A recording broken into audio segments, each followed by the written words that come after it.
Good morning বন্ধুরা, ছোট্ট একটা মিনি ব্লগে তোমাদের সবাইকে স্বাগত। আজকে আমাদের দুজনেরই ছুটির দিন ছিল, সেকেন্ড স্যাটারডে, তাই আমরা সকালে ঘুম থেকে উঠেই চলে গেছি একদম বাজারে।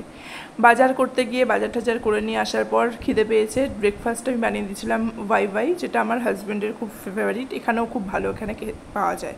তারপর আমি আমার হেলথ ড্রিঙ্ক খেয়ে নিয়েছিলাম, কারণ আমি ওয়াই খাবো না। বাজার থেকে নিয়ে এসেছিলাম ঢেঁকির শাক, এটা এখানেই খুব ভালো পাওয়া যায়, আমি সাউথ বেঙ্গলে খুব একটা দেখিনি। পুজোর জন্য ফুল, এখানে ফুল কিনতে হলে আর টগর ফুল কিনে পুজো দিতে হবে, নইলে তোমরা পুজো দিতে পারবে না।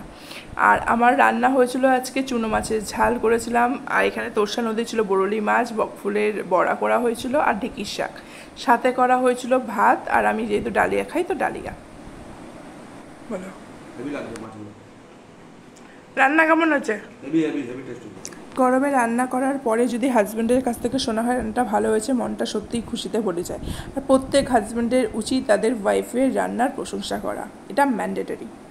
বিকালবেলা চলে গেছিলাম একটা রেস্টুরেন্টে, তোরসা নদীর পাশে রেস্টুরেন্টটা, তো রেস্টুরেন্টটার নামও ছিল তোরসা। সেখানে নিয়েছিলাম আমি একটা কফিটা এত সুন্দর খেতে ছিল, খুব ভালো ছিল কফিটা। ঠান্ডা ঠান্ডা ওয়েদারে কিন্তু কফিটা খেতে আমার দারুণ লেগেছে। তার সাথে নিয়ে নিয়েছিল চিকেন পকোড়া, ওর তো পকোড়া ছাড়া হবেই না।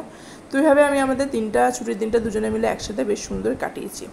আর আসার সময় আমরা রাস্তাতে দেখেছিলাম বাবা মহাকালের একটা শিবলিঙ্গ, সেটা দেখে নমস্কার করে আমরা চলে এসেছি। সবাই ভালো থেকো, সুস্থ থেকো, টাটা, বাই বাই।